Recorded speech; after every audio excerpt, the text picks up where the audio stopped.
Good morning. We have an interesting topic today, which is kind of plays off one we already did, right? This is one of our earlier episodes. Yeah, we talked about this. Something we were concerned about. And last week we had our 52nd or our 1 year, which really was probably a couple weeks early because I think we missed a couple of weeks last year. Yeah. But we had our 1 year episode, which was phenomenal. Unfortunately, Jim, there's no audio. Yeah. So. Hey, if there's anybody out there that knows how to handle these things technically, can you contact us? Because I'm worried about Kevin right now. I don't want to see him lose his mind because of technical difficulties. No, I don't think it's a technical difficulty. Here we go. I think that YouTube took our audio away. Now we're about to be banned again for saying that. We did. Is Zuckerberg YouTube or is he Facebook? I don't know. I think he's after us. I think I'm going to fight Zuckerberg someday. Am I allowed to say that? No. So we had an episode last week at the audio's gone this week, so we're gonna have to figure out. I'm gonna have to re-upload it. So last week's episode, by the way, since there's no audio, we said some phenomenally intelligent things. Oh man, we were and it was probably our best episode. Too bad you can't hear it. That might have been what happened. We were so good. So, but that moves us on to today's message, today's topic. And it's kind of a weird one. So a while back let me get it kind of queued up here. A while back we covered a letter. I'm going to put it on the screen now so people can see it. The Secular Democrats of America, between the election and the actual inauguration of Joe Biden. Because this was sent to the president-elect Joe Biden. Right. So they kind of laid out their hopes and dreams and aspirations in a long memo for the Biden administration to kind of take away, to further drive a wedge between church and state. I would say would probably be how they would say it. Well, Look at the title is interesting. Restoring Constitutional Secularism. So they're saying secularism is constitutional. We might argue a little bit about that. But patriotic pluralism. So they take secularism and pluralism, which don't always have a positive connotation, and they add in front of it words that would have positive connotations, which would be constitutional. As conservatives, we want things to be constitutional, and patriotic, certainly. As conservatives, we're very patriotic people. So they make it more palatable by titling it the way they title it. Would you say that's pretty accurate? Right. Well, and listen, we've talked about this before. They love to go in and kind of make this broad statement that sounds really good. Like anybody could get along with it. Anybody could agree with it. Black lives matter. Black lives matter, Black lives do matter. But when you get down into the weeds, you start to realize that they're really going against the churches and religious organizations. Or America in general in some of the cases. I mean, some of them are just flat kind of an anti-American 1619 type of mentality. We right? see it all the time. So so we bring this up because during the Trump era, and we probably just got shut down just for using the T word, but we already used the B word, so screw them. Can I say that? I'm not allowed to say that, right? I swear. So you're in rare form today. I got a flock of wild turkeys on the farm, so I'm all excited. So I thought they ran away. They were up. I didn't know. Did you know turkeys could fly? Yes, I did. They were like 50, 60 feet up in the trees back in the woods. Yep. I had no idea. So I got a flock. God brought me a flock of turkeys. They can fly. It's not that they do fly a lot. Yeah, they can't fly well. I don't think they can fly across country. They don't go south for the winter. No. So I think they can fly up into trees and fly back down. It's pretty much all they can do. Yeah. So we got turkeys on the farm here, which is pretty cool. Yeah. So anyway, so going back to what we were talking about during the Trump era, they set up Trump set up a bunch of protections for churches, right? I forget what they called it. I think exemptions was one. I mean, that's kind of how they Religious Freedom Act or something like that. They called it, Yeah. Which was very upsetting for the left, very upsetting for the secular atheists of America. Sure. So obviously, secular Democrats of America were very upset. So when Biden won, they were excited to get their platform in his hands right away. And so what it basically says is, all the protections that Trump put in place to protect religious freedoms, they want removed. And I said, during our podcast back then, Well, why would you be disarming your enemy if you weren't planning on attacking them one day, right? So this was their hope that what the Biden administration might do. Fast forward to let me cue it up here, but fast forward to the Christian Post, November 23rd, and we stumble across this article. Right. Health and Human Services has revoked religious exemptions for faith-based foster care providers in 3 states. Right. So I'll read just this first paragraph. The Biden administration is revoking Trump-era waivers for federal non-discrimination law granted to faith-based foster care providers in 3 states, drawing pushback from Christian conservatives and praise from progressives. Take it from there. Okay. So Xavier Becerra is the HHS secretary, who, of course, was appointed by, that's him right there, appointed by Biden. Here was the statement. He says, today's actions support the bedrock American principle and a core mission of our department to ensure Americans have access to quality health and human services. So far, so good. I'm with them. Our actions ensure we are best prepared to protect every American's right to be free of discrimination. With the large number of discrimination claims before us, we owe it to all who come forward to act, whether to review, investigate, or take appropriate measure to protect their rights. Yes, we love this. At HHS, we treat any violation of civil rights. Now, listen to what he says here. I want to repeat this. At HHS, we treat any violation of civil rights or religious freedoms seriously. So you would think... Kind of, though. Well, not really. Yeah, you would think that okay. So what the and we talked about this. We talked about this off the air. They've stopped saying Trump.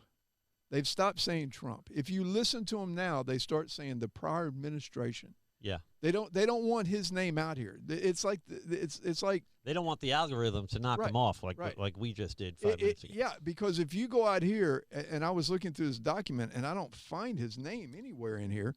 So if you were to go out and look for Trump, you wouldn't see this article. And let me just check because I want to make sure I'm right. Well, the as far as getting on CNN or Fox or MSNBC, that media is dead. I mean, I don't even have cable. I haven't had cable in years. Yeah. I'll catch the news on YouTube over the internet in little bits, right? I'll watch a little clip from CNN, a little clip from Fox or whatever. I'll kind of build out I don't obsess about it like I used to. Right. But they realize, too, I think, that a couple of things. A, if they say the T word, they'll get knocked down in the algorithm, right? This is how powerful YouTube and Google is. And also... I think they realize they need to let that thing die because I'm going to go with your second. I don't think they can compete with the momentum that Trump still has. Right. I'm going to go with the second part because in our other professions where we talk about church safety, one of the things that they've started doing as far as mass shootings and things like that is to not say the name of the shooter. Yeah. Not bring it up because they don't want, first off, they want to get rid of his notoriety or he or she's notoriety, and they want the public to not know who it is. Because like I'm saying right here, if I were to go out and I were to do a search on Trump previous policy, you wouldn't find it here. You would not see it at all because it says previous administration, under the prior administration. I mean, they continue doing these things to where there's no mention of his name. It's like Harry Potter, the name that we do not say, So it's just one of those that I really feel that we've started to do this and watch how they're going to continue to push that and continue to do that as we go along. So, but let's talk about what he did. He said that religious, and this is faith-based child welfare agencies, and it's only in 3 states it really goes, Michigan, South Carolina, and Texas, that contract with the federal government. They're going to hold funds from these agencies, federal funds, in helping these agencies find homes for children. But they have come up and said that faith-based child welfare agencies that do not allow LGBT people to apply for foster children, That's a violation of their rights. But my question is, what happened to our religious freedoms? Right. So if we don't condone it, I mean, we don't condemn these people. We don't look at them and go, hey, we hate you, but we just have a belief, a core belief that the child would be better in a home with a biological male and a biological father being the parents. That's what we're saying here. It's well, just it would be it would be a biological. They would be the best scenario for these children. God's design would be with a man and a woman, husband and wife. Now, does that mean that the argument would be then, are there not gay couples that would be better parents than male and female heterosexual couples? And the answer is yes, but is it God's best? And the bigger question then would be, shouldn't the religious organization get to exercise their conscience in discerning what would be the best home? So if we had two equal situations, one was a husband and wife and one was a husband and a husband, should the Catholic Church be punished for placing them with the husband and wife? I guess that would be what it comes down to. Well, and I look, you know, the thing, because here's where we're going to get pegged on this. Because it's going to come out and act like we're against LGBTQ. That's not what we're saying here. If I'm an organization that my religious beliefs say that I would not do that, because I believe that marriage is between one man, one woman, and that we should be putting kids in foster care that have a stable Christian relationship. That's what we're looking for, of one man, one woman. Then that should be protected. That should be protected. That's our right as this organization. But for you to come out and say, I'm not going to look, you know, there'll be people that will jump up and down and go, yeah, but you're getting federal funds from the government. You know, okay, well, let's just take away federal funds from everybody then. Yeah. Let's just make it a level playing field all across. That would be my argument. So if you were going to offer this money to secular organizations, you have to allow the same access to religious organizations, regardless of if you believe, if you share their beliefs. So, and I think it becomes much easier to do it to a Christian church. I don't think they would be doing it to if it was a Muslim church, right? Or I think it becomes very easy to do it to what they would picture as the patriarchal white male Church of America, right? So, but all that aside, and I almost see that. I mean, not really, but all that set aside, how then can they, in the protecting of one group of people's rights, infringe upon the rights of another group of people? How do you justify that? Yeah, well, see, that's what we're getting at. It's one of these things of where you're going to end up in court. And see, here's the problem that we run into. We're wasting all this money going to court over something that they will probably lose. The Supreme Court has already went with religious organizations. That's one of the things that secular letter that wanted to go out was one of the things that they wanted to do was get rid of a Supreme Court ruling that said if you're going to give money out to schools, if you're going to give money out to subsidized schools, and you're going to discriminate against a religious school, you can't do it. If you're going to give them money out, you got to give it out to everybody. Anybody, you know, it's just, this is the Hobby Lobby rule. All these different rules that were overturned because of secular beliefs that we are discriminating against. Our beliefs in and of themselves are discriminatory, would be their argument. Exactly.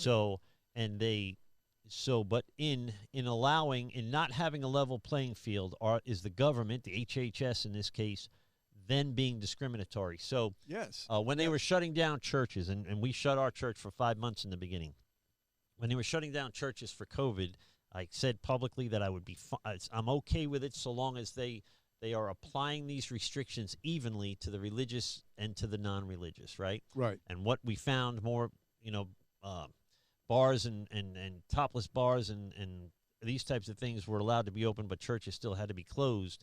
That's where I think we'd have 45,000 people for a football game, but we can't have 500 people in a church. Right. That doesn't make sense to me, Right. right? So I don't mind that I think they need to apply these laws or these policies evenly amongst the believing and the non-believing, and I don't think they will. And that is, to me, the bigger problem. And we live in a country now where people are outraged if you discriminate against LGBTQ, but pretty comfortable if you discriminate against a Christian. You know, right? I just came up with another article that I'm looking at the date of it. And it December the 8th, 2021. I just came up with another article right here. A coalition of Christian, Jewish, and Muslim organizations is expressing concern about the impact President Joe Biden's Build Back Better bill may have on faith-based child care and educational services. It says that signed a letter to the leaders in both House and the Congress outlining their concerns, his massive social spending bill. I was trying to say, expanding affordable child care and pre-kindergarten is a worthy goal to help working families. However, the current child care and universal pre-K provision in the Build Back Better will suppress, if not exclude, the participation of many faith-based providers. And faith-based providers are more than half of American families choose for their child in care. And so what they're doing again, this is what we're seeing. We're seeing the teachers' unions over here and these people like here. I know who's in there. I know exactly who the players are. But they're saying, listen, if we're going to give out federal funds to pre-K and kindergarten and child care and stuff like that, it cannot be a religious group because they discriminate against non-religious people. Most of the private schools that I know of do not discriminate. Now, what they will be doing is giving a Christian or a Jewish or a Muslim point of view when they're teaching things. And so, once again, have we restricted religious freedom? Yeah, and that is that not our basis? Is our right of conscience the foundation of all our other rights, right? So, can we? And I'm not saying that those rights haven't been misused, right? We can go through American history and the history of the church and see where the church has erred, you know. Mm-hmm. But at its basis level, is our government called to protect our rights as Christians? By the way, Christians, you shouldn't be surprised by this. No, you shouldn't. You can't. You shouldn't.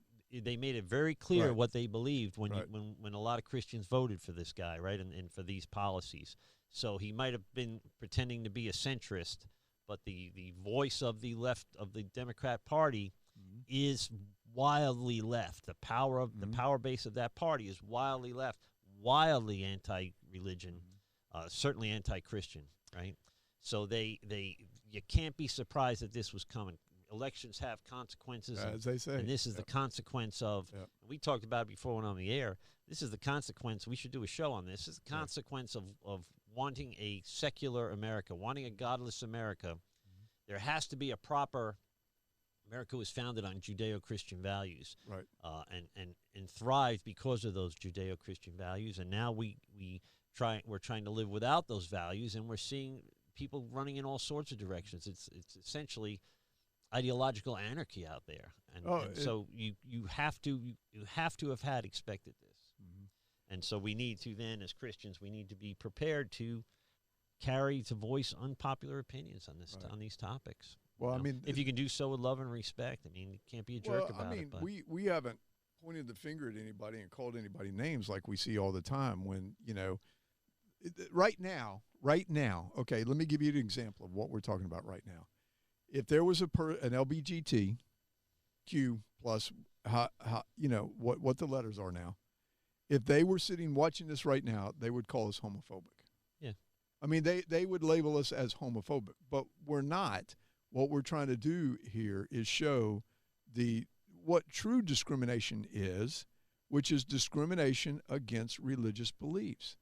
That's also discrimination. And so I know gay people. I have gay friends that would make excellent parents, right? Better parents than some of my straight married couple parents. I understand that completely. So if I was sitting on the board of a adoption agency and I had my choice between some of the people I know who are married and addicted to crack and just train wrecks. But you're taking extremes. Yeah. Because don't take extremes. So if we were, but I need to take an extreme to make an example, or to take people I know that would be excellent parents that are same sex in the same sex marriage. What would be in the best interest of the kid? Now hold that up to against an even playing field. I would, by the way, pick the gay couple. Sure. Playing on an even playing field, right. Husband and wife, man and woman, both equally healthy, morally, spiritually healthy. I would pick the man and woman because I think it's better for the kid.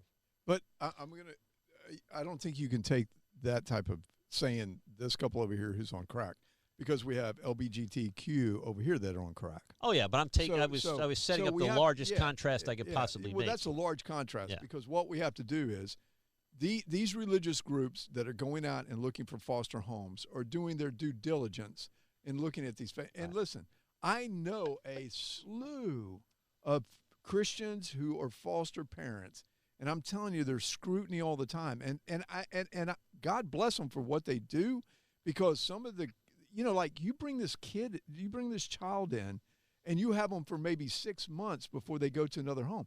You get very much involved in this child's life, and you see parents that, the court finally says, hey, like you're talking about, crack user mother goes to court and says, I'm clean and I want my kid back. And the court says, okay, fine, give the kid back. And then these parents know exactly what's about to happen. It rips them up inside. Yep. God bless them for, like I said, for what they do. But we have to make sure that there's corruption in everything that we can see.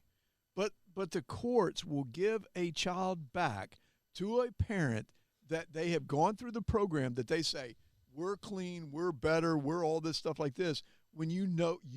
I went through this personally. Personally what happens in the long run. They were trying more than a couple of years ago. So yeah. They were trying to arrest me. Yeah.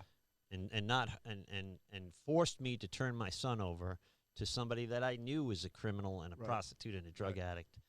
And they now God protected, in God's protection and providence, it worked out. Right. I mean, for AJ and I, she unfortunately passed away a year ago. But that just goes back to explain our point.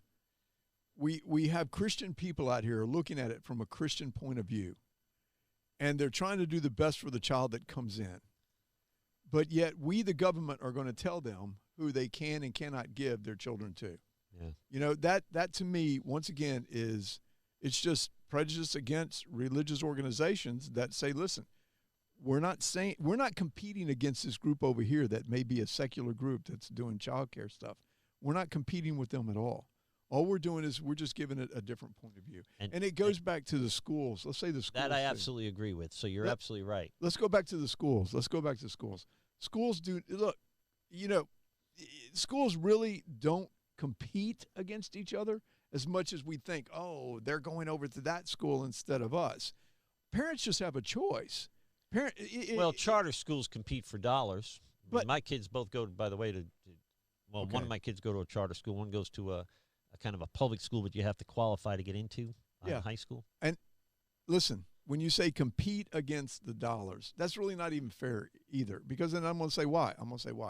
Charter schools are public schools. Yeah. So it's just because we don't want the teacher. See, this sounds, when you say a statement like that sounds like it's coming from the teachers union, where charter schools say, look, we're not going to have the teachers union in here, and we can hire and fire any teacher that we want that is not performing the right way. Yeah. Okay, they're not religious schools. The charter school that my daughter goes to is not a religious school. My son was exposed to Judaism, Islam, and Christianity at school, which is fine with me so long as he's exposed to all three of them, right? Right. As long as we do it equally. The same light. Yeah. And you can't put one in a good light and one in a bad light. But the charter schools are.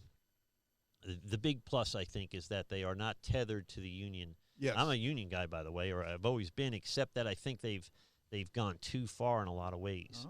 Uh-huh. Is it a bad idea? There's so many kids in the foster system that these programs that place these kids, so long as they're doing it ethically, are not in competition. You're absolutely right about that. That the harvest is so plenty and the workers are so few. Amen. That there should be more Christian families trying to adopt and I know a lot of Christian families that have, or a handful at least, for my own small circle. But so I know a lot of Christians do adopt multiple children from foster care. But if we're going to be pro-life, we can't just point out the problem that abortion is a murder. We also have to provide for a solution that these kids do need good, stable homes. And I think the Christian organizations can provide that. But even if they wholesalely do not adopt out to same-sex couples or single parents or whatever it might be, even if they do that, I think they have a right to do that. Does that make sense? They have a right to do what? If their policy is no same-sex adoptions, I think they have that right. I wouldn't exercise that right personally, but I think they do have that right. Just because I don't agree with it doesn't mean it shouldn't be a right. But, all right, so I'm going to play devil's advocate with your statement you just said right there. Would you allow somebody to come into your church and openly drink alcohol in the middle of one of your services? Have I? You mean have I? So... Would you? No. Okay, and why is that? Well, I'm sure, by the way, in my church, I'm sure people, I don't know if I call it openly, but I'm sure people have consumed alcohol during my church services. I'm not saying but that. Have I asked drunk people to leave? Yeah. So why I've asked LGBTQ couples not to be amorous during my church service. Okay. So once again, whoever is listening to this is going to go, don't go to Kevin's church because we can't hold hands. No. You know? Well, but it's because of our beliefs. It's because, look, if you are anti-Second Amendment, which is not a religious belief at all, if you are anti-Second Amendment, you have the same rights as a person who is for the Second Amendment. Yeah. There's no delineation in there at all. None There's no whatsoever. weakening of rights based on your beliefs or strengthening of your rights. If you say, I don't believe that we should have guns, nobody can look at you and go, well, you're homophobic or you're this or you're that. You make a good point. So your political views, your political position, or your political ideology does not add to or subtract from your rights in America. It should not. So if you are pro Second Amendment, you don't have less or more rights than somebody who isn't. Sure. So if you are a religious organization that does not believe that it's ever in the best interest for a man and a man, or a woman and woman for that matter, to raise a child, they should have that right. Yes. Now the question becomes: should they have access to federal money? If they believe that, what if we had an adoption agency that wouldn't place a black kid with a white couple, or wouldn't place a white kid with a black couple? Is that the same thing? Well, okay, all right. That's a tough one. No, it is to me. I'll fight with that one. I'll go with you on this one. Tell me why. What's your logic? Show me where in your Bible that this is a sin. Well, it wouldn't have to be a religious organization not to do it. Just say an organization said, we do not do, our policy, we're a secular organization, but our policy is we don't place black kids with white families or white kids with black families. But tell me is that okay? Why. Yeah, that would be. Tell me the reason why. Is it harder for a white kid in a black family or a black kid in a white family? There's no studies. Yeah, there's probably studies for it, but you would have to then, if I was making that decision or adjudicating that, you're right. You would have to come to me and say, this is what we find. Right? This is why we make that decision. If your decision is solely based on we don't like mixing the races, then no, my answer is no. But if they don't thrive in this environment, then this is a form of discrimination. Look. So I see what you're saying. We're going back. We're going, and I like that. I like what you brought up. But we're going back and forth on discrimination. What we're talking about, discrimination. The churches, a lot of the churches for years have not allowed LGBTQ plus pastors. Okay, so why aren't you taking away their 501c3 status right now? Well, they would like to. They said in the Democratic, what was it called? The debates? Debates, O'Rourke, whatever his name was. They're going to say they'll shut you down for it. Yeah, well, I'll come after your 501c3 status if you're not going to allow gays to marry in your church. Yeah. So they've already started this trend, and so they can't come. Look. Here's an article we should do one day. I mean, here's a topic that we should do one day. We have talked about churches of the state.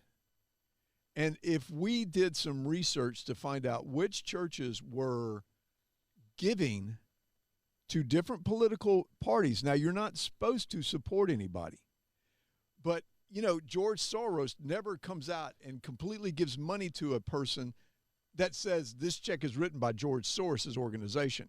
He puts the money through different organizations that you have to do your research to find out that there is a tie, and that organization gives that money to that PACs, political action committees. Political action committee. Does the church do that? Is that what you're saying? I would. You got to be. Did you really ask that question? Yeah, Did you really ask that question? I'm sure my church doesn't. We don't have that much money. Wait. I was talking to a pastor the other day. And he was talking about that people were coming on his property and doing signing. They were doing signatures to get a person. Yeah, to get a person on the list. A petition to get a person on a list for county commission. And I was talking to him about it. That the church had come to me and said, "What do we do about this?" You know, and I'm telling them, listen, it's up to you. If you say this person can't come on your property and do this, that's your right. The pastor said, yeah, but there would probably be some of these people that I would like to be on my property. Yeah, well, then. See, do you see what I'm saying? And that's just signing a petition. So what do you think? Do you think that they can allow some and not others as a private property? As a private institution? I guess you could. I think they can. Now, for the record, we don't even allow political signs on the property out on the road. Yeah. But here's the question. I had a buddy running for office that I had to take his sign down. Would that be right? No, it would not be right. It would not be right. See, I'm going to okay. So I'm going to stand up. If you're going to allow it for one, you have to allow it for everybody. If you go and put on if you go and you want to have a function to where you invite a political person in, most of the time you're supposed to, especially if it's free, you're supposed to allow the competitor to come in and talk also. So now if it's paid for, if it's different things like that, that falls into a different category, completely different category. But what I'm saying right now, listen, if you're going to sit here and tell me that the Roman Catholic Church does not have organizations that they give money to help that PAC that you're talking about, I'm saying you're as naive as can be. Well, I'm guessing they do, but I don't know that. I mean, let's do some research on it. That'd be a good show. Is that immoral? And if it wasn't immoral, why are they hiding it? That's another good question. But I don't know that. Do local churches, like we couldn't, because we don't really have a lot of money at this church. But a church with money, do you think they directly donate money to political? I would listen. I'm going to go back to this one more time. We've talked about this on multiple occasions about religions that tickle the ear. That are preaching things that are not biblically I watch based. Guys that are pretty political, on YouTube. Yeah, and the thing of it, very political. The guy Jack Hibbs a guy I really like, Jack Hibbs out in California. Why do we take off our 501c3 shirts and come in here and say True Christian Talk, and we're not a 501c3? Yeah. We're just two guys that get on here and just rant about stuff. But why do we do that? Because we want to protect our 501c3 status. You know, and listen, we probably could get gigged. Somebody could come up and go, well, you're still saying this. Well, no, I'm not really. I'm not saying that my organization is out here pushing this, even though my organization would support the faith-based. Well, then the question becomes, though, is it wrong to have a discourse about it? So could we then, in our position separate from our churches, could we then do something like this? Sit down and have I think we need to have that conversation. We need to have these conversations. I think my evening podcast crashed and burned on that model. I mean, I think it got shut down. Plus, it burned a lot of bridges. I think it upset more people than people are not comfortable having this conversation. But does that make the conversation wrong? We're not that big of a fish. If we were to become really popular, which is what we hope is going to happen one day, we would see the naysayers start to come against us, which is what happened with you, was the naysayers that came against you and said, this is inappropriate material. Yeah. So like I said, because we've said something that's going to upset the apple cart as far as LGBTQ plus organizations,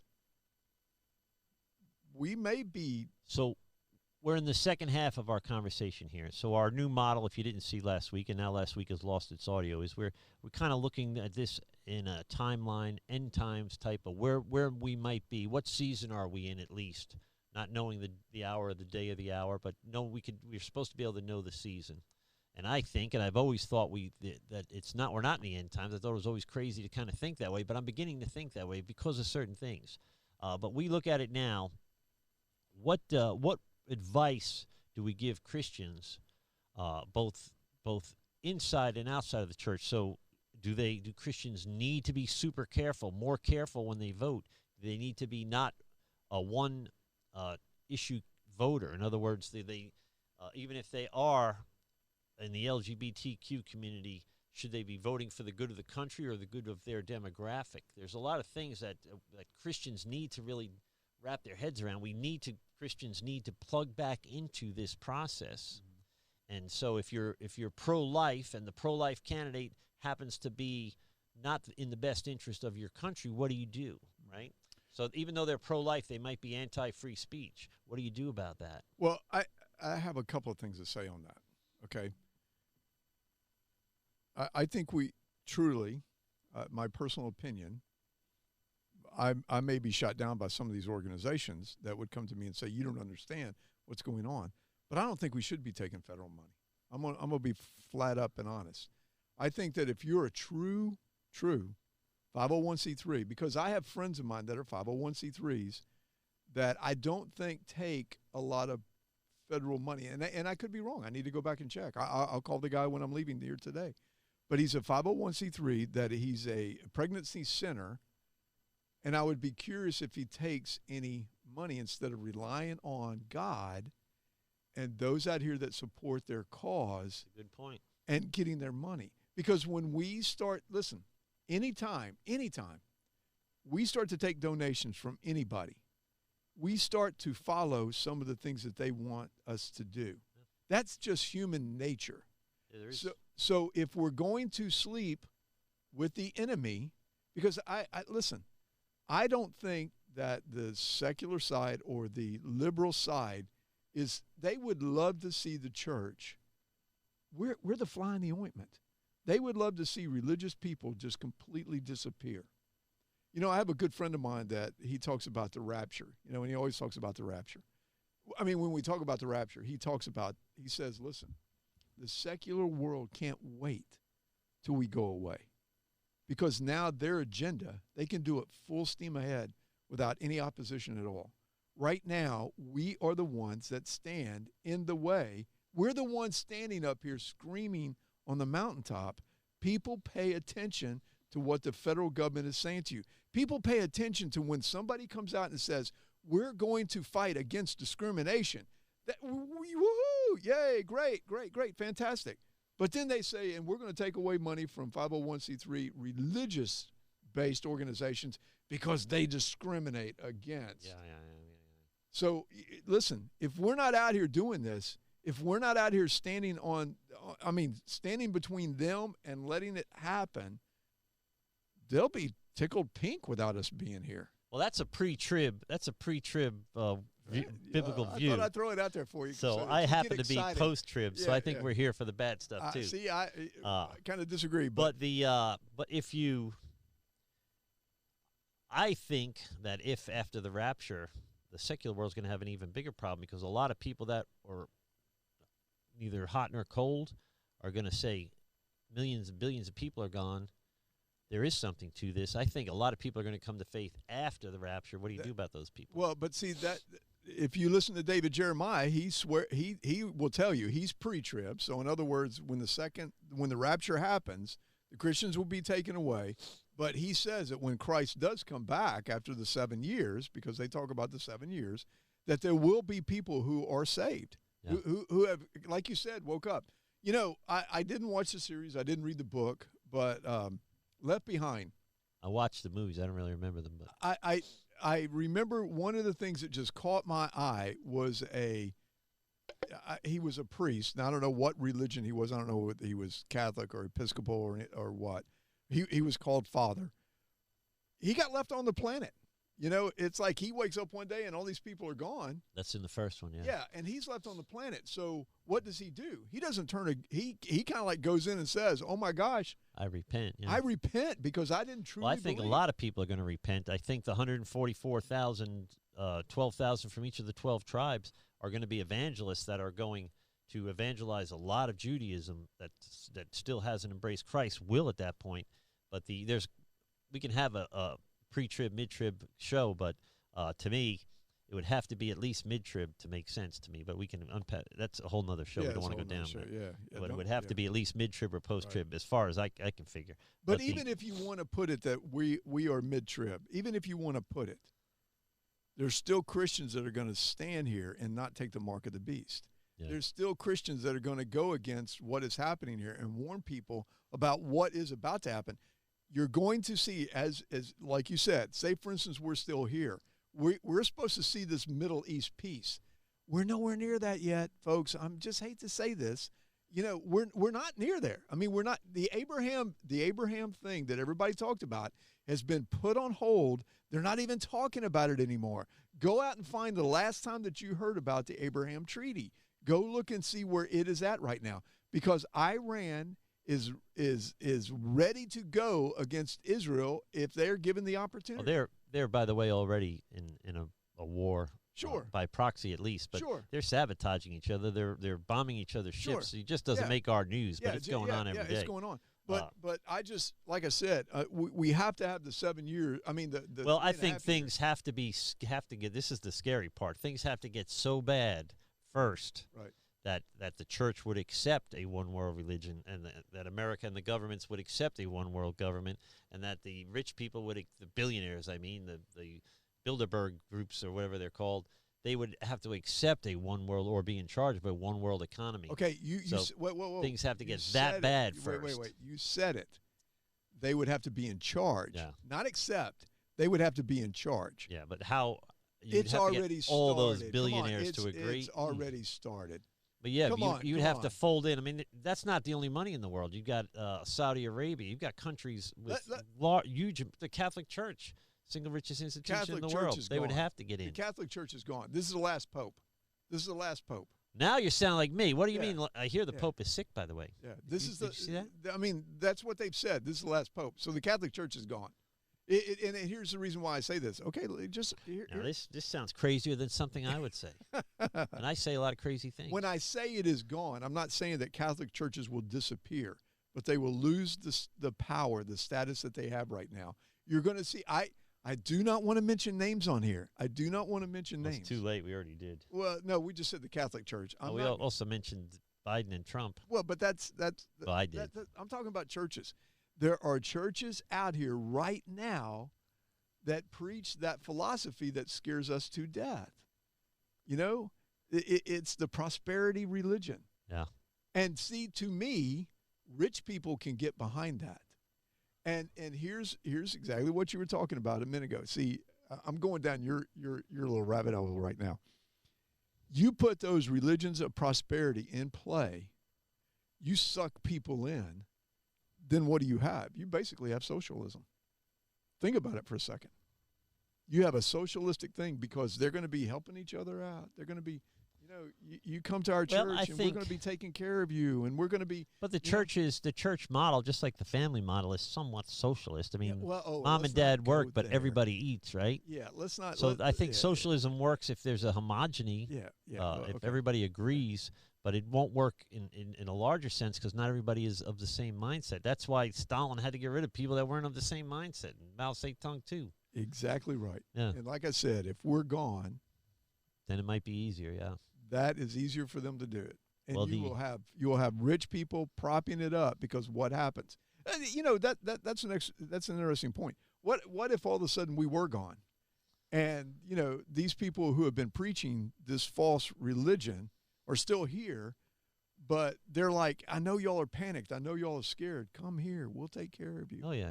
That's just the role of the Antichrist. That's the role of the Antichrist. It's going to be the guy with all the answers. Sure. And listen, just because you take the mark of the beast doesn't mean that you're bad. It's just that we're going to help you. Yeah. Well, what is this? We're all one. We're all helping each other. Who wouldn't respond to that message? Yeah. Shoot. Oprah. Yeah. Oprah would be pimping that message like, hey, you get a car, you get a car. All right, you finally threw out a name. So now we're going to be now blocked. we're going to be blocked. So well, a lot of America, believe it or not, get their theology from Oprah. Oh, I know that. And from CNN. Yep. And even strangely enough from some of the people that I know that I can't stand within the church that have just a horrible message. But people embrace that, right? There was a guy that came against my church a couple of years ago. We did a God Logic episode on it. But he literally called out my pastor, used video from my pastor and my church and in his sermon, and got it up on Facebook and all. So I did a show about him too.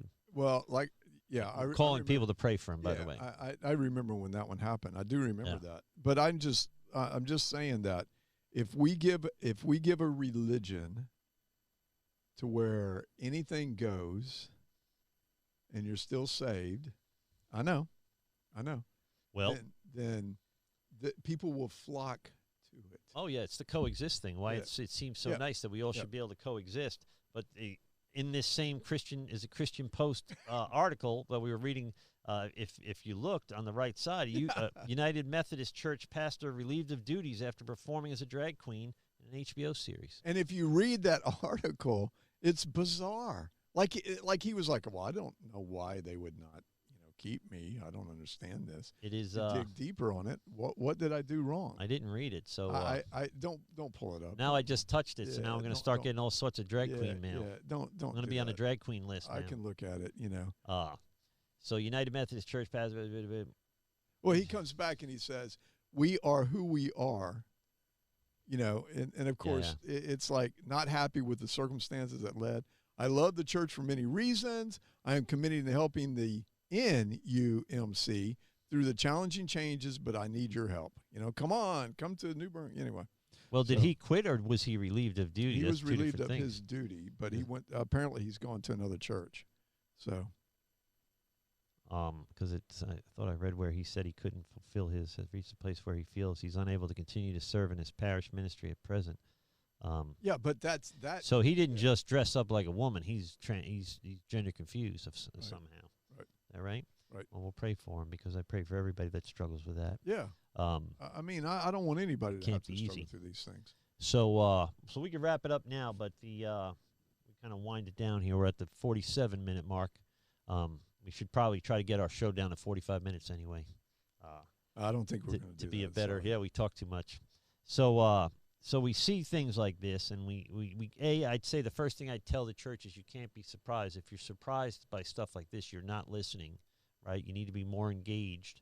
The people that say that the church should not be involved in politics are people that benefit from the church not being involved in politics. Of course they're going to say it. Yep. So I say it all the time, but the left holds all the power, really, outside of the Holy Spirit. Yeah. We hold the power of God, of course, but in terms of earthly influence, they control the media, they control the education system, they control the government on almost every level. So I'd say that the church, Christians need to, get more involved in their local politics, because that's, I think, how things are going to begin to boil down to states protecting their citizens from the federal government. I think that's what's coming. Well, and that's one of the things that we want to start doing when we get closer to that time. I've got a really good friend of mine who really knows all these politicians, because he was a commissioner at one time at Pasco. And I really want to get him on.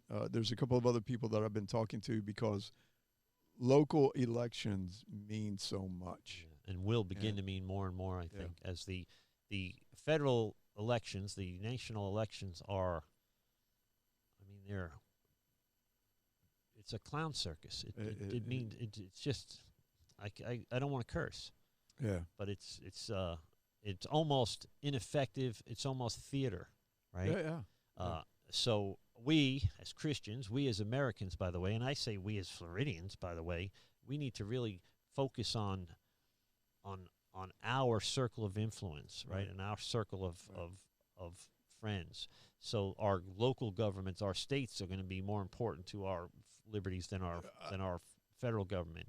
Our counties are going to be more influential. The closer we move the power of government back to the people, I think the better off we're going to be. And there's not issues that come along with that, but it's better than the crap show we have going on right now. the states that are, I mean, look at the states that are democratically run. I'm just going to put it out there. Let's quit beating around the bush. Let's talk about it. You look at the cities, San Francisco, Los Angeles, Chicago, New York, Detroit, all of them, yeah. All of them. They're falling apart. They're falling apart. But you come here to Florida and you see where we are. Gosh, you know, it's really kind of funny. I don't know if you've noticed this. I really don't know if you've noticed this. But since we have become so relaxed on our COVID, you know, like you can wear a mask, you don't have to wear a mask. We like you to get vaccinated. You don't have to get vaccinated. But since we have come so relaxed on it, maybe it's just me. Maybe I just have that look. Maybe it's not you. But more people are smiling and saying good morning to each other. I just left New York City. Yeah. And it was weird. It was like going from, in 1980s, going from West Germany to East Germany. Yeah. And they think we're all dying down here. Yeah. So when they watch the news says big spike in Florida, Right. DeSantis is killing people, and when we just have the same waves everybody else has, Mm-hmm. and when the numbers go back down, they just don't mention it up there. So I Right. told my friend, I said, you really, the rest of the country's doing pretty good, Yeah. and they said no, they're not. Yeah. Yeah. And so they really think that we're dropping dead in droves all over the country, and too many people have died, no doubt. Right. But And it is a Florida's serious like the thing. middle of the pack. Yeah. With our loose restrictions, and I believe DeSantis will deploy restrictions when the restrictions are necessary. Right. But we should be a state with the highest mortality rate because we're the oldest state And we're outside of not. Maine. We're not. So clearly DeSantis has done a good job. Right. And this is where states are going to play a bigger role. I'm kind of a state guy anyway, but states are going to play a bigger role in the protection of our civil rights than the federal But government. don't you feel like Florida has become a friendlier state? Yeah, I think it's. I mean, I have seen it, and maybe I'm just basing it on what I see at the church. But I mean, I just came from Sam's Club, and I cannot tell you how many people in the past probably would not have looked at me. Now they're saying. Now they're saying hello. I think there's a pride. I can say from personal experience, I've always made fun of myself for being a New Yorker that lives in Florida. I've always made fun of Florida. I've never been more proud than the last few years to be a Floridian because of the reasonableness of our leadership. And that's what we're I don't asking necessarily for. have to agree with them, but I do think they make reasonable, educated decisions, not emotional decisions. And I think that's the thing that we're talking about here. When we go to the extreme, we do nothing but hurt people. And we're so far on the extreme. This thing that we talked about today, to restrict religious organizations from being able to get federal funding because in their beliefs, they feel this way, is wrong. Yeah. It's just terribly wrong. I think it is. It is in the effort to not discriminate, they're discriminating. So Right. here is the great irony, I think, of our politics and our social uneasiness right now. We have Antifa, anti-fascists, using fascism to fight fascism. Yeah. Right? We have a government that, maybe with the best of intentions, trying to fight discrimination by discriminating. So it is going back to the eschatology thing, and we'll wrap it up now. That we are in a season of deception that the Bible talks about. We are, for the first time, I think, like even in the 60s when things were bad, they were bad, but they were real, live, actual issues. Sure. There were wars and civil rights and things that we could measure and touch. Now, it's all a straw man. It's all we're fighting things that don't even exist. Right? Now, I'm not saying white supremacy doesn't exist, but is it a threat to our national security? Right. I'm pretty sure. How many are there? 100,000. If there's 100,000 white supremacists in our country, we can take them in one day, in a long afternoon. Yeah, let's not even talk about white supremacy or our parents who are concerned about their children's education now a threat to this country. Yeah, well, here is the problem. We call everything white supremacist. Of course, there's a lot of them. Everybody you disagree with is a white one. Yeah, white well, supremacist. you're racist. Even black people. Some black people are white supremacists now, which Candace Owens. I don't know. Well, Ben Shapiro, he's Jewish and a white supremacist. That's amazing. The lieutenant governor for Virginia now is a white supremacist. Yeah. So that's crazy. And she's a black woman. And she's a black woman. So anyway, guys, we just pray that that as we enter into these confusing times, and I don't think these things are going to go away. In fact, I think, eschatologically speaking, they're going to get worse. We need, as individuals, as parents, and as individual churches, and as a church and as a whole, corporately, we need to be prepared to navigate some very tricky issues coming up, very tricky waters, and that's kind of the discipline we're trying to use in this show. Can we talk about these things with gentleness and respect and protect the church, first of all, and maybe change some hearts and minds, second of all? Our first goal is to protect the saved, and then our second goal is to be attractive to the unsaved, right? And I think we're beginning to see that politically. People are beginning to walk away from the political parties. I think that the people will begin to, if the church is a voice of reason in an unreasonable world, that will be attractive to people. Sure. You know, I think that's the goal of this show. I was going to say that when we're running around with our heads on fire, we need to be the light, and we need to be the salt, and we need to be the ones that look. You and I see things completely different than a lot of other people, but what we continuously come back to is the supreme power of God. Amen. And so when we can find peace in there, I worry about things that are going on in this country. I worry about it all the time, but I always know that He's got a better place for us. Yeah. But we stand up for you know what? Let me just say this: we don't have to stand up for Him. He can handle it on His own. Yeah. But isn't it cool that we can go to a father and tell him of our issues and our concerns and stuff like that, and He kind of looks at us and goes, "I got you. I got you," because He's not going to leave you out here high and dry.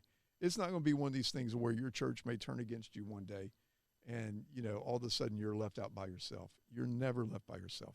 He is always with you. And He's got a better plan for you. He's got a, whether it's on this life, whether it's on this planet here, or our eternal life that we've read the book, we know the ending, we still win. We win. So what do we do during that time frame, though?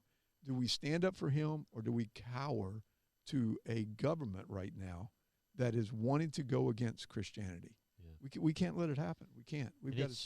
Isn't it an honor to be the hands and feet of God right now? Yes. Right? Isn't it an honor to be the hearts and minds of God right now on earth? Right. Right. So we don't.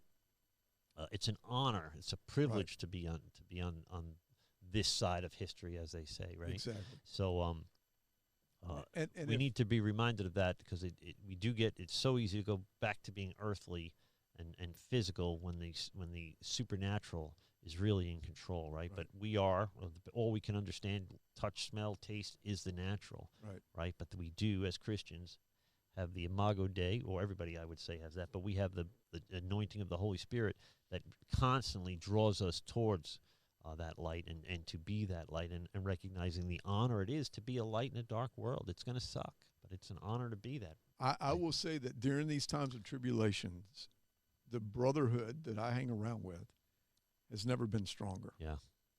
And when I think of those things like that, like you said it, what an honor to be a part of that. Yeah. So I encourage that for you guys, and we want you to help you be a part of that. So if you have questions, truechristiantalkinfo@gmail.com. Email us. We'll get with you. We'll talk about this. If you simply just need prayer on a personal note, if you have somebody struggling with addictions, I have some resources I might be able to help. If you're struggling, or if you have somebody that's struggling, email us, truechristiantalkinfo@gmail.com, and we're here to make a difference. And so if we do this once a week and we don't make a difference, we got better things to do. I'm sure Jim and I both are pretty busy guys. We do this because we're trying to make a difference in your lives, not in our lives. I want to just promote, plug here, a shameless plug. But the book is on sale right now. Oh, is it on camera? Yeah, no, I don't think it is. But if you could put it on camera just for a sec, you can go to our Trinity Security Allies. I always struggle to do this. Yeah. You can go to our TrinitySecurityAllies.com, and it's on sale. It makes a great Christmas gift. Everybody, I can't talk about it. I just will point you to the reviews that have been placed online. And so if you get an opportunity. Do they get an autographed copy if they get an autographed copy? If they order it from us, they get an autographed copy. So you get an autographed copy if you go to TrinitySecurityAllies.com and buy the book on sale. Great Christmas gift. And let me tell you, Jim's story, obviously Jim and I have been friends for a while, and we're very knowledgeable of each other's backgrounds and stories, but his story is absolutely amazing and inspiring. They can make a movie out of this guy. So get the book. I promise you'll love it. And you get an autograph from Jim You Howard. yeah, I'll autograph it. Sure will. So only time I ever got signatures from a cop was on a ticket or a summons of some sort. You've got an autograph. Yeah, I've got something about. Yeah. I'll read it to them. Dear Kenny, you are my. Yeah, that's it. We love you guys. I don't know what we're going to talk about next week. We landed right at an hour, by the way. Yeah. We're about to go over 1 hour. So we did good this week, Jim. Usually we go over, and it seems like we have audio the whole time. We'll see if it stays that way. Let us know, please, if you don't see audio. I mean, a friend of mine contacted me and said, hey, I can't hear you guys. So, well, God bless you guys. We love you, and we'll see you next week. God bless you in this country. Bye. Bye. Amen. That was a fast hour, bro.